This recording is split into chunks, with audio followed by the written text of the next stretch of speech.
Assalamualaikum warahmatullahi wabarakatuh, teman-teman semuanya tetap semangat. Kali ini menjelang kita persiapan final closing tahap 3 sudah memasuki minggu kedua di bulan April. Jadi dengan berpacunya waktu, jadi ada beberapa pekerjaan teman-teman yang harus segera teman-teman selesaikan itu di aplikasi PKH, karena ini berakibat pada tidak ter-SK-kan KPM kepesertaan PKH-nya di wilayah dampingan teman-teman semuanya. Oh ya teman-teman, ada beberapa yang harus teman-teman ketahui terkait dengan proses yang harus teman-teman kendalikan di aplikasi PKH. Jadi ada beberapa data yang harus teman-teman cross check melalui aplikasi teman-teman semuanya. Saya hanya memberikan acuan saja apa yang harusnya teman-teman lakukan dan harus teman-teman cek di data teman-teman itu terkait dengan kepesertaan di aplikasi PKH teman-teman semuanya. Jadi yang pertama, teman-teman harus periksa semua data wilayah teman-teman itu terkait dengan data KPM bermasalah itu di master peserta. Jadi di master peserta ini nantinya ada beberapa indikasi permasalahan di wilayah dampingan teman-teman yang harus teman-teman perbaiki. Jadi yang pertama yang harus teman-teman cek itu adalah terkait dengan NIK 0. Jadi khususnya NIK 0 ini yang implementasinya adalah tidak terbayarnya bantuan PKH-nya. Itu teman-teman bisa cek di master peserta dengan cukup mengetikkan di pencairan itu dengan angka 0 sebanyak 16 digit sesuai dengan NIK acuan NIK-nya. Ini kita baca dulu berapa jumlahnya ini, 1 2 3 4 5 6 7 8 9 10 11 12 13 14 15 16. Oke, jadi setelah teman-teman di pencairan itu teman-teman ketikkan sesuai dengan jumlah NIK 0-nya yang akan teman-teman cari sesuai dengan dampingan teman-teman semuanya, itu teman-teman tampilkan. Di sini akan muncul data yang masih menyisakan NIK pengurus itu yang masih 0. Jadi ini yang harus teman-teman perbaiki di aplikasi PKH, karena nantinya ini sedikit akan mempermudah proses yang akan teman-teman lakukan di aplikasi Sikenji kalau ini teman-teman sudah perbaikan. Perlu teman-teman ketahui, NIK 0 ini harus teman-teman kerjakan. Kalau di sini datanya masih menyisakan 265 ini sekabupaten. Jadi nanti saya coba ini yang kita lihat nih yang belum dimutakhirkan jumlahnya berapa.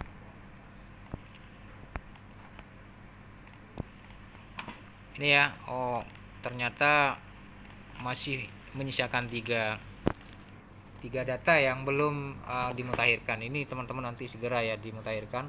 Nah ini kalau teman-teman sudah melakukan proses perbaikan terkait dengan NIK 0 ini, teman-teman segera koordinasi dengan teman-teman ABD agar datanya segera dilakukan proses melalui rule-nya ganti pengurus di aplikasinya teman-teman APD. Itu ya yang pertama. Kemudian yang kedua, saya akan coba cari permasalahan data terkait dengan eligible non komponen. Jadi teman-teman harus sisir juga terkait dengan data eligible tanpa komponen di master peserta itu. Jadi saya cek, ini ada berapa data eligible tanpa komponen ya yang masih menyisakan di proses pemutakhiran di tahun 2021 tahap 3 ini.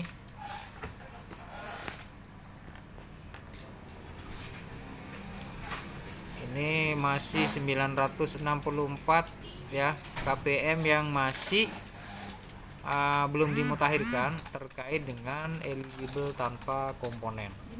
Ya, ini teman-teman segera dilakukan pemutakhiran agar nanti bantuannya juga bisa ter-SK-kan melalui subdit kepesertaan. Itu ya teman-teman, itu yang kedua. Jadi mumpung masih ada waktu, menyisakan waktu sebelum final closing ini dilakukan, ini sisir terkait permasalahan data-data di wilayah dampingan teman-teman semuanya. Terus yang ketiga terkait dengan KK double.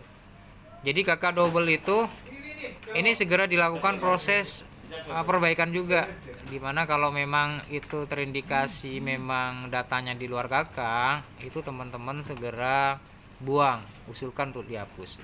Bukan diusulkan tapi dihapus.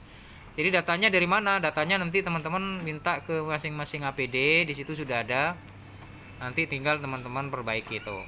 Karena ini juga akan berimbas pada proses penyaluran bantuannya nantinya juga. Kemudian yang keempat terkait dengan anomali. Nah, ini anomali ini yang harus teman-teman juga lakukan perbaikan. Di sini akan saya cek terkait dengan data anomali. Di sini ada anomali ini yang perlu teman-teman ketahui, ini di sini disesuaikan dengan kebutuhan anomali yang akan teman-teman cari. Di sini ada formanik tidak sesuai, kemudian nik duplikat. Ini saya coba satu-satu ya, saya tampilkan. Alhamdulillah di proses format nik tidak sesuai ini sudah tidak ada data yang perlu dilakukan pemutakhiran. Kemudian di sini juga ada nik duplikat. Ini masuk data nik anomali yang duplikat. Saya tampilkan, ternyata juga nggak ada. Kemudian di sini ada juga anomali pesertanya terkait dengan nomor rekening duplikat. Tiga-tiganya tengah-tengah. Ini juga sudah tidak ada yang perlu dimutakhirkan. Ini sudah bagus ya datanya. Kemudian untuk data KYC bank yang tidak lengkap. Jadi ini nanti teman-teman cari sesuai dengan aplikasi di dampingan teman-teman semuanya. Kita tampilkan terkait data KYC bank tidak lengkap di sini.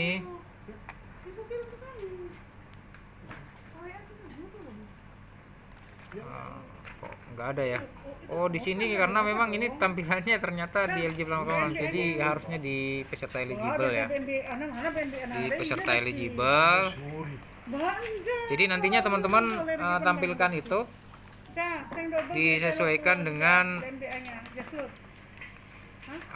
permasalahan di masing-masing peserta wilayah dampingan teman-teman semuanya. Ini masih banyak di sini. Jadi sampai teman-teman lakukan perbaikan di sini, ini masih banyak ya terkait dengan data-data yang berhubungan dengan data KYC bank tidak lengkap. Di sini masih ada 204 data. Coba nanti teman-teman perbaiki itu, cari dan langsung perbaiki di aplikasinya teman-teman semuanya. Di sini sudah ada keterangan ya terkait dengan anomalinya. Biasanya ini berhubungan dengan ketidaklengkapan data KYC, jadi seperti tempat tanggal lahir, kemudian nama ibu kandung, NIK dan sebagainya. Nah, ini kalau sudah teman-teman lakukan perbaikan, pemutakhiran di aplikasinya teman-teman, jangan lupa teman-teman melapor itu ke teman-teman APD untuk dilakukan proses melalui rule-nya ganti pengurus di aplikasinya teman-teman APD.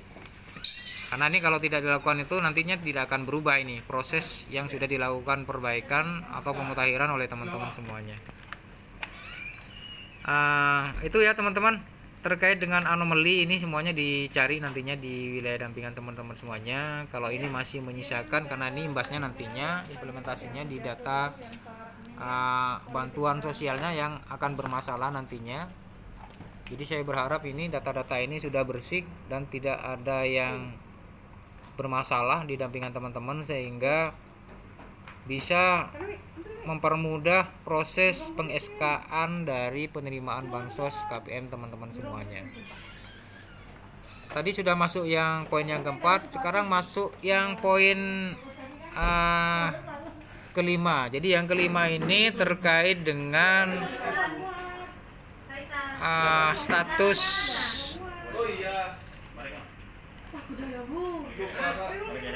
status peserta yang untuk eligible tanpa pendamping. Tapi eligible tanpa pendamping ini di rule-nya APD ya. Jadi untuk teman-teman APD ini nantinya coba ini segera dilakukan proses pemappingan terkait dengan data-data eligible yang masih belum ada pendampingnya. Nah, ini masih ada 1106 ya. Jadi tolong teman-teman APD ini juga ini segera dilakukan proses mapping. Karena imbasnya nantinya juga bantuan sosialnya tidak cair juga. Ya. Jadi teman-teman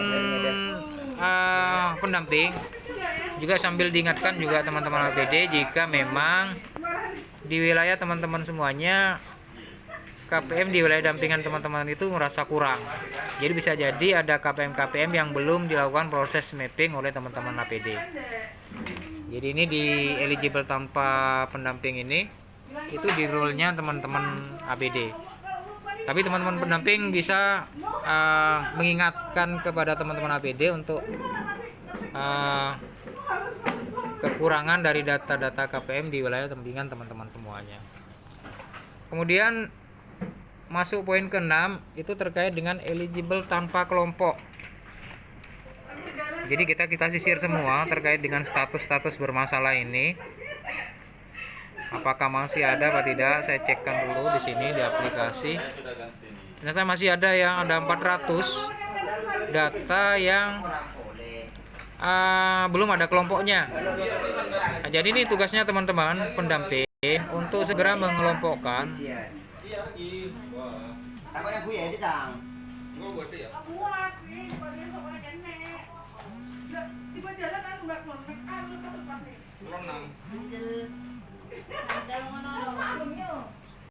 Oke, lanjut ya tadi terkait dengan status eligible tanpa kelompok. Jadi status eligible tanpa kelompok ini juga harus teman-teman segerakan untuk dibuatkan kelompoknya, karena juga ini akan berimbas pada tidak komitmennya bantuan PKH-nya nantinya.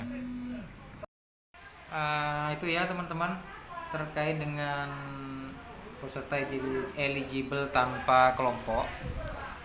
Itu semuanya teman-teman harus segera diperbaiki dan diselesaikan itu terkait dengan data-data tadi.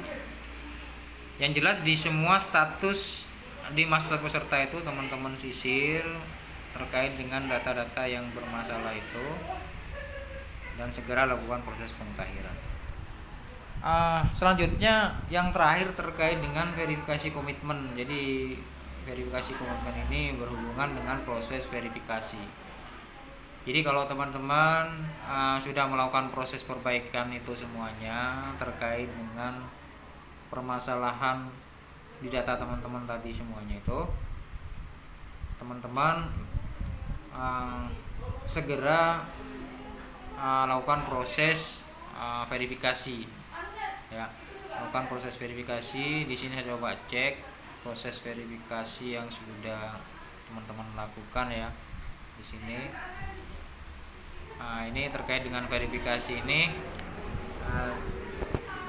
harus teman-teman lakukan sesuai dengan jadwal verifikasi komitmen di periode tahap 3 tahun 2021. Itu ya, karena ini imbasnya juga nantinya KPM di wilayah dampingan teman-teman itu akan terbaca tidak komitmen.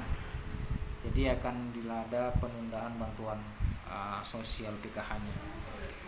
Itu ya mungkin teman-teman sekedar pengantar, sambil nanti kita akan coba buatkan video-video terkait dengan penyelesaian yang harus teman-teman lakukan di aplikasi PKH. Mudah-mudahan ini sedikit membantu untuk mengingatkan kembali teman-teman terkait dengan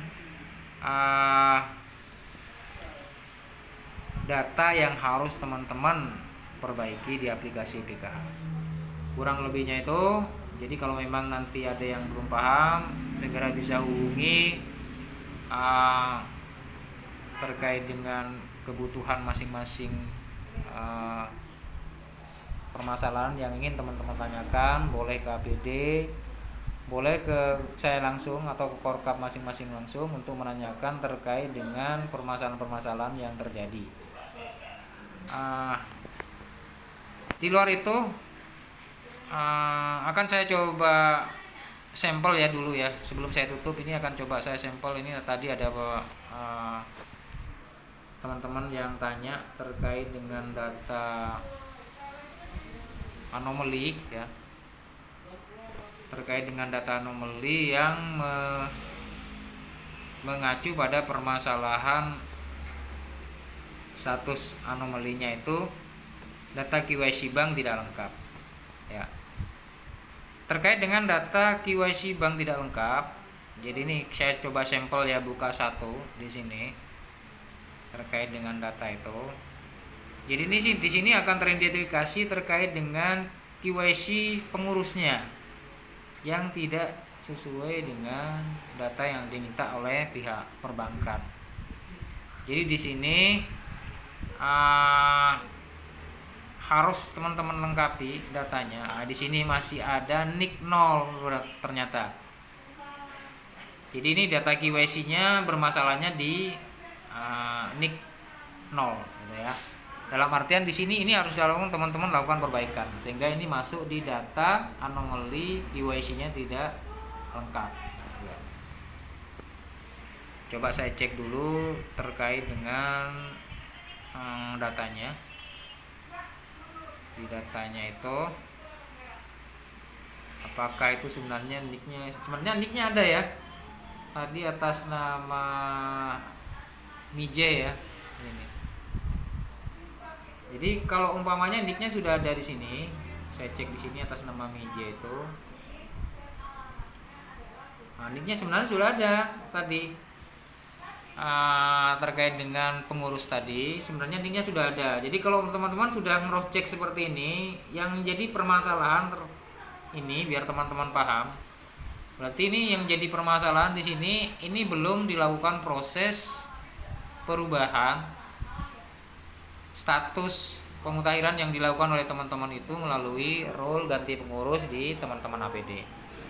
Jadi kalau teman-teman menemukan kasus seperti ini masuk di data anomali KYC tidak lengkap, tapi ternyata sebenarnya datanya itu lengkap, itu teman-teman proses penyelesaiannya segera komunikasi dengan teman-teman APD agar dari data-data itu dilakukan proses ganti pengurus di menu role-nya teman-teman APD.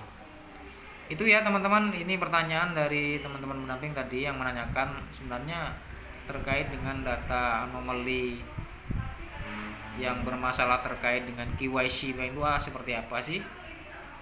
Jadi ya teman-teman ya, sekaligus memberikan pencerahan ke teman-teman terkait dengan data KYC bank tidak lengkap. Berarti memang ada permasalahan data KYC bank yang memang harus dilengkapi. Kalau memang itu ternyata setelah teman-teman cek ternyata sudah lengkap semuanya, nah teman-teman langsung hubungi teman-teman APD untuk dilakukan proses melalui role-nya ganti pengurus. Itu ya teman-teman, sekedar pencerahan buat teman-teman semuanya. Mudah-mudahan ini membagikan ilmu dan solusi yang harus segera teman-teman perbaiki. Kurang lebihnya itu wabillahi taufiq wal hidayah. Assalamualaikum warahmatullahi wabarakatuh.